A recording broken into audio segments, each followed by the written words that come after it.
Philippe de l'info-média du jour. Nous vous écrivons car les enfants ne peuvent pas vous écrire. Les adultes ne leur ont pas dit ce qu'ils préparaient. Point, fermez les guillemets. Ainsi commence la lettre ouverte adressée aux parlementaires signée d'associations de droits de l'enfant, mais également d'auteurs, d'écoles, d'éditeurs littéraires et de producteurs qui s'inquiètent de la fermeture d'une chaîne de télé. Oui, car France 4 doit disparaître théoriquement le 9 août prochain et France 4 diffuse de nombreux dessins animés à destination forcément des enfants. Pour en parler, nous recevons Armelle Le Bigot-Macot. Bonjour. Bonjour. Merci d'être dans ce studio. Vous êtes présidente de la COFRAD, c'est le Conseil français le Conseil français des associations pour les droits de l'enfant, conseil qui regroupe une cinquantaine d'associations. Et à côté de vous, Pauline Rostin, bonjour. Bonjour. Vous êtes scénariste de dessins animés, membre de la Guilde des scénaristes.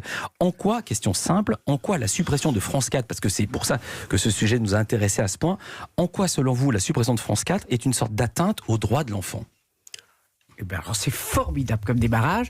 Alors moi, je vais vous dire, c'est scandaleux. C'est absolument scandaleux. Pourquoi ? On l'a dit dans la lettre. Les enfants n'ont pas la parole. Les enfants, on en a parlé en 2019, la signature de la Convention internationale des droits de l'enfant, les droits des enfants, les droits des enfants. Dès que l'occasion se présente de les écouter, de les entendre et peut-être de considérer que c'est des consommateurs à part entière. Ils ont aussi le droit à l'information et au loisir.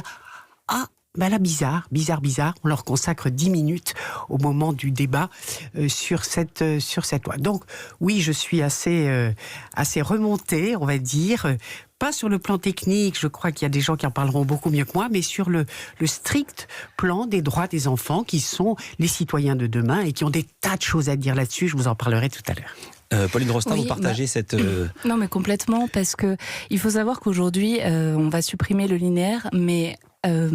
c'est-à-dire que c'est absurde parce que 75% des enfants aujourd'hui, la consommation vidéo, elle se fait sur le linéaire, elle se fait pas sur le numérique. Donc il y a un moment où on marche sur la tête parce que aujourd'hui on supprime, on va défavoriser des enfants, c'est-à-dire que tous les enfants qui sont dans des régions rurales, dans des régions montagneuses ou qui n'ont pas les moyens tout simplement d'accéder au numérique, ou dont les parents n'ont pas les moyens, parce que c'est plutôt les parents qui s'abonnent. Pardon, quand vous avez 2 ans et demi, c'est rarement vous qui avez l'abonnement. Oui, c'est ça. Les parents qui ne peuvent pas offrir à leurs enfants un accès au numérique. Qu'est-ce qu'ils vont faire ? Ils vont être privés en fait de programmes incroyables qu'on leur propose sur le service public pour aller sur des chaînes privées. Alors, sans dire que Gulli est une mauvaise chaîne, c'est une très bonne chaîne, c'est le principal concurrent de France 4. Gulli, c'est une chaîne pour enfants, l'autre chaîne pour enfants qui vient d'être achetée par M6. 200 millions d'euros. Mais qu'est-ce qu'il y a sur Gulli ? Il y a de la publicité. Donc c'est ça que les enfants, en fait, ils vont ingurgiter à haute dose, c'est de la publicité. Donc c'est un non-sens. Il y a 5 ans, on se bat pour enlever la publicité du service public et aujourd'hui, on enlève cette chaîne et on redirige des enfants vers la publicité. Je vais me faire ici l'avocat du service public. Takis Candilis, le numéro 2 de France Télévisions, était à ce micro il y a quelques temps et il disait, puisqu'il est donc conscience du problème, il disait que les dessins animés seront, si j'ose dire, dispatchés sur d'autres canaux de France Télévisions, notamment France 5. Qu'est-ce que vous en pensez ? Alors moi, je voudrais aussi rajouter que on dit, mais tout le monde va vers évidemment le numérique, etc. La télé, ça vient d'être dit, les plus petits sont vraiment, c'est une rencontre devant un objet un peu magique, et cette télévision, c'est convivial, ils regardent ça à plusieurs, ce qui n'est pas du tout le cas quand on les envoie sur Internet, où ils vont se retrouver sur des écrans solitaires. Et moi, ce qui m'inquiète aussi, c'est que à force de les envoyer sur effectivement le numérique, Internet, on est en même temps en train de se poser plein de questions, et le gouvernement en tête, puisqu'en ce moment on réfléchit beaucoup sur l'accès au porno, il va y avoir effectivement toute une réflexion là-dessus, et qu'on est en train de mener, nous les associations et les intervenants du net. Oh dis donc, ça me fait peur ce que vous dites là. C'est-à-dire que vous voulez dire que le petit, il cherche Bob le bricoleur, il cherche Bob le bricoleur, et il tombe sur l'hôpital n'a pas de culotte. Et quand je vous dis ça, c'est qu'on est tous en train de se dire que les parents, les pauvres parents, ils vont être à rude épreuve, parce que le contrôle parental qui est posé une fois de temps en temps, en fait, il est indispensable. Et là, on est en train de dire, on les emmène tous sur... Pardon, excusez-moi, l'argument n'est pas un peu excessif ? Si, bien sûr qu'il est excessif, comme toujours quand il faut se faire entendre. mais très honnêtement, il y a un vrai souci de cohérence. C'est-à-dire nous, on ne demande rien d'autre qu'un moratoire. Vous n'avez pas répondu à ma première question.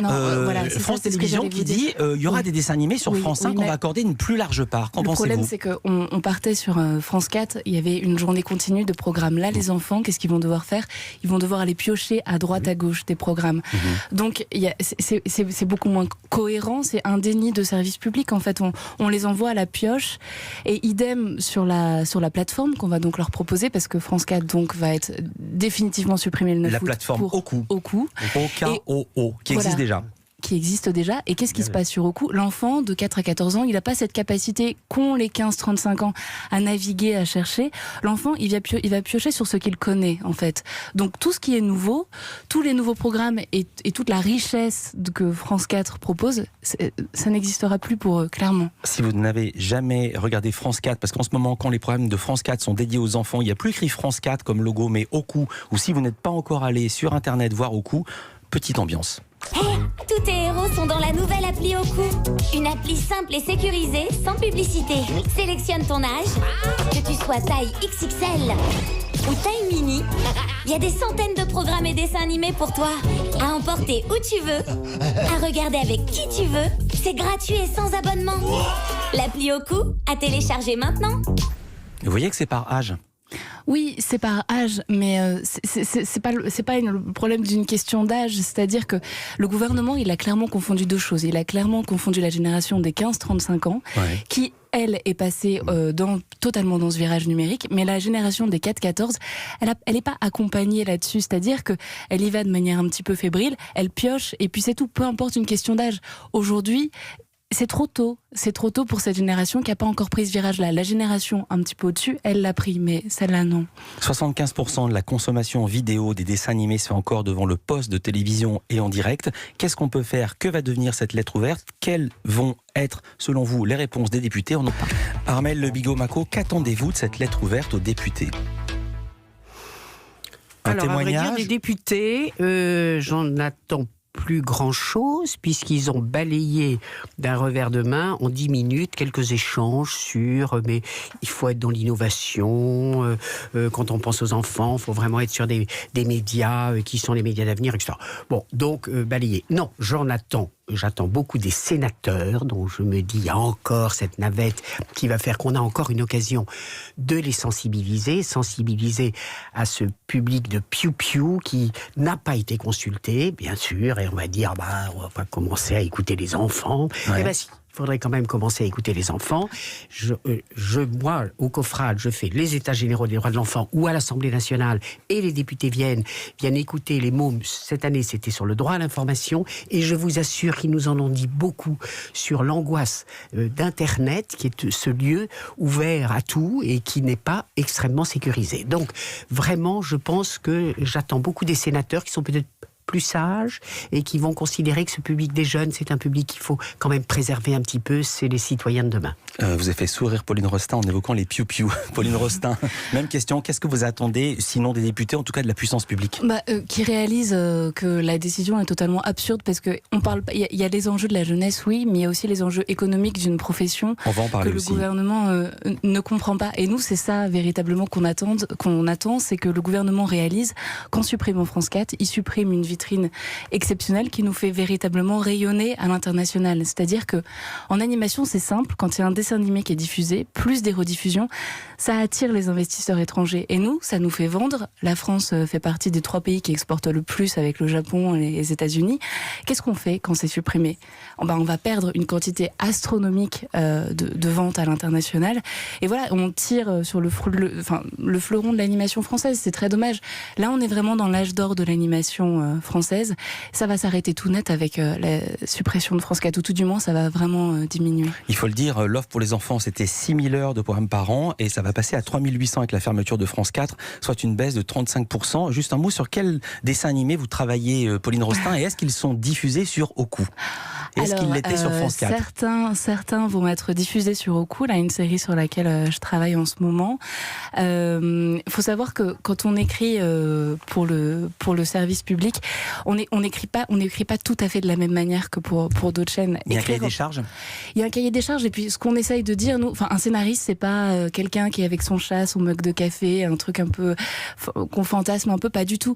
Nous, on réfléchit à dire des choses très fortes, à éveiller l'esprit critique de l'enfant, à éveiller sa curiosité, à éveiller son intelligence. C'est un vrai travail. On écrit sur le service public d'une certaine manière aussi. Attendez, il y a des gens qui sont scénaristes, qui travaillent à Gulli, qui vous écoutent, qui travaillent dans le privé, et ils se disent, nous, on s'en fout de ce que pensent les enfants, on s'en fout de l'éducation. On travaille de la même manière en termes de technique sur les chaînes privées aussi. Mais ce que je veux dire, c'est que le message du service public est aussi très orientée de ce côté-là. Mais bon, je travaille sur plein de chaînes différentes et je Vous travaille êtes de la d'accord, même manière. vous êtes d'accord, Armelle Le Bigot-Macot? Vous faites cette dichotomie entre le service public et le privé, ou c'est la même chose? Vous, ce qui vous attriste, c'est la disparition des dessins animés? Non, moi Enfin, la j'ose baisse. espérer qu'il y a effectivement chez ceux qui travaillent pour France Télévisions et dans l'optique du service public, ont peut-être en tête des messages pour construire les citoyens de demain. Enfin moi voilà, moi je continue à rêver, je suis comme les gosses, je continue à rêver. Le nerf... Non, moi ce qui me frappe aussi, pardon... allez-y, je vous interromps, allez-y, au contraire, les vous êtes premiers invité, de la allez-y. classe en matière de numérique, partout dans le monde, possèdent des chaînes de jeunesse gratuites. C'est ce qu'on dit aussi dans la lettre. Dédiées, qui promeuvent et drainent les offres vers les offres... Gulli, ça sera gratuit. Oui, Ou est-ce que dans mais gratuit, vous incluez qu'il n'y ait pas de publicité dessus? Ah ben, gratuit, normalement, il n'y a pas de publicité. Bah non, il y a dessus. deux sortes de gratuité. Sur TF1, c'est gratuit et il y a de la publicité dessus. Il y a deux sortes de gratuité. Il y a la gratuité financée par la pub et la gratuité De toute financée façon, par les impôts. Ce qu'on sait, c'est qu'en effet, les chaînes privées Oui, ne se privent pas de... Le nerf de la guerre, c'est l'argent. Vous dites que France 4 ne coûte pas si cher et que donc fermer la chaîne représente une économie dérisoire. Oui, c'est-à-dire que France 4 a été vendu 8 millions d'euros. Donc c'est ridicule. C'est absolument ridicule. On a bradé France 4. Quand on sait que Gulli a été racheté par M6 200 millions d'euros, c'est hallucinant. C'est-à-dire que les économies qu'on va faire par rapport à la perte derrière qu'il va y avoir en termes d'export international, etc., c'est ridicule. C'est Mais absolument France 4 ridicule. n'est pas vendu, ce sont les frais de diffusion. Oui, voilà, exactement. Mais enfin, j'essayais de plus... Oui, mais France 4 n'est absolument pas vendu. Et Nicolas Taverneau, le PDG de M6, sait à quel point c'est important d'avoir une chaîne de télévision, parce que lui-même verrait bien Gulli récupérer le canal 14 laissé vacant par France 4.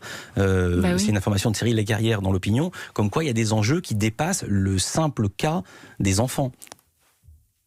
Mais oui, mais pourquoi vous me regardez comme ça? Moi, je suis un enfant. Je vous regarde aussi et je vous dis, mais c'est hallucinant de voir toutes ces tractations dans le dos des enfants, alors que les enfants, ils ont leur télé, ils y allaient comme un lieu de rendez-vous, comme un lieu de convivialité, parce qu'il y a aussi des tas de parents qui, de temps en temps, se posent là, alors que sur un écran d'ordinateur, c'est pas du tout, ou même une tablette, c'est pas du tout la même chose. Donc c'est en pensant à ça que je me dis, mais comment se fait-il?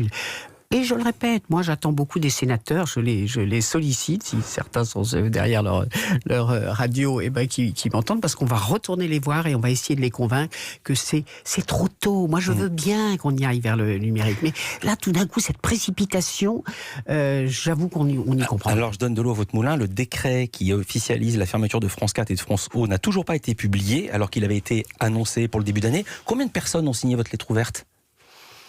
Très honnêtement, je ne sais pas. En tout cas, les 50 associations membres du COFRAD étaient partantes, puisque j'ai soumis ça en conseil d'administration, bien sûr. Au-delà de ça, très honnêtement, je ne sais pas. Moi, et des gens peuvent encore se rejoindre. Ah, mais bien sûr, bien sûr. Se joindre à vous, pardon. Et comment Pauline Rostin, vous m'avez pas dit sur quelle série vous travaillez en ce moment?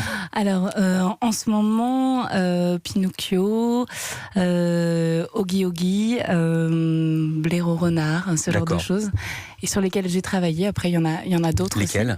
Les blagues de Toto, Moche. C'est vous qui faites les blagues de Toto. Alors c'est mon fantasme. Je me suis toujours demandé qui écrit les blagues et qui écrit les blagues de Toto. Pas vrai, Céline Dacosta? Oui, mais c'est pas Toto. Mais non. C'est pas Toto, ce sont des vraies personnes. Et c'est vous qui les inventez, les blagues? Alors, les blagues de Toto, après, c'est l'adaptation de la bande dessinée. Donc, on part sur des histoires, un peu comme ce que je disais tout à l'heure. Voilà, il y a des messages derrière, il y a des trames dramaturgiques. Enfin, c'est pas uniquement poète-poète. Si le sujet n'était pas aussi grave, je vous aurais demandé de raconter une blague de Toto. Et je vous l'aurais fait avec plaisir. Mais là, il y a véritablement un enjeu presque de société. Merci beaucoup, Armelle Le Bigot-Macot. Vous êtes présidente du COFRAD, le Conseil français des associations pour les droits de l'enfant. Et Pauline Rostin, merci beaucoup, scénariste de dessins animés, membre de la Guilde des scénaristes. Merci d'avoir été en direct avec nous aujourd'hui.